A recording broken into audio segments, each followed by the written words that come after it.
बेलपत्री के वृक्ष के नीचे केवल आप जाकर एक मूंग का दाना या एक चावल, वहीं पर जो कंकर पड़ा हो उसी कंकर को शिव मानकर आप समर्पित कर लोटा भर के जल समर्पित कर दो। आपको ये नहीं कि माला पकड़ के बैठना, आपको ये नहीं कि मंत्र का जाप करना, आपको ये नहीं है कि आप कोई मंदिर में जाकर बैठ जाओ। आपने जल चढ़ा दिया, शिव से डायरेक्ट जाकर कह दिया कि मेरी ये समस्या बड़ी विकट है, उसको निवारण आज ही होना है।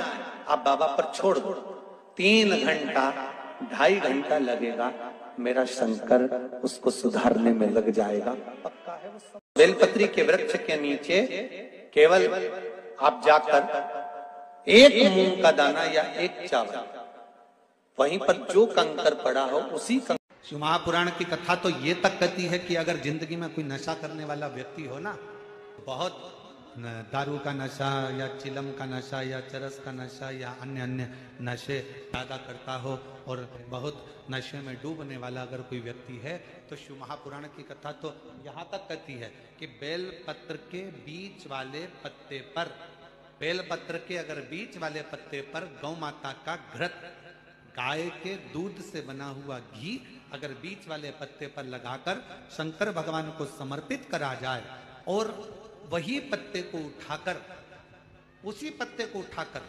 भगवान शिव जी का कृतिवशेश्वर नाम लेकर, कृतिवशेश्वर नाम भगवान का धारण कराकर उस पत्ते को वापस लाकर नशा करने वाले व्यक्ति को अगर ज्यादा से ज्यादा 11 सोमवार भी अगर वो पत्ता खिला दिया तो वो धीरे धीरे नशे से दूर होता चले जाता और उसका नशा छूट। जब कछवी अपने बच्चे को याद करती है तो उसका अंडे में से बच्चा पोषित होकर बाहर निकलता है।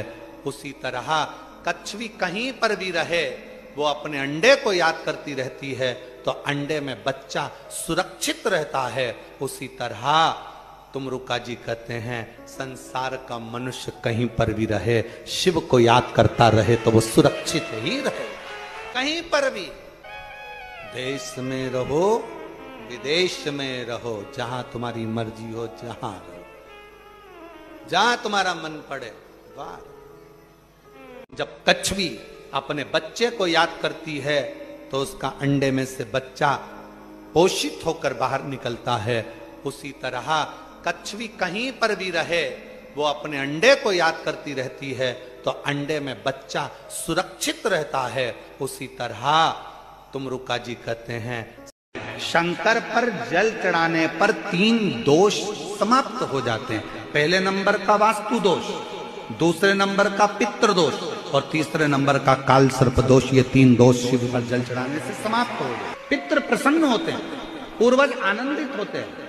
हमारे घर की बेटी आज शिव की आराधना कर रही है, हमारे घर की बेटियां हमारे शंकर की आराधना कर रहे हैं, शंकर की स्तुति कर रहे हैं। शंकर पर जल चढ़ाने पर 3 दोष समाप्त हो जाते हैं। पहले नंबर का वास्तु दोष, दूसरे नंबर का पितृ दोष और तीसरे नंबर का काल सर्प दोष। ये 3 दोष शिव पर जल चढ़ाने से समाप्त हो गए। पितृ प्रसन्न होते हैं, पूर्वज आनंदित होते हैं। हमारे घर की बेटी आज शिव की आराधना कर रही है, हमारे घर की बेटियां हमारे शंकर की आराधना कर रहे हैं, शंकर की स्तुति कर रहे हैं। शंकर पर जल चढ़ाने पर 3 दोष समाप्त हो जाते हैं। पहले नंबर का वास्तु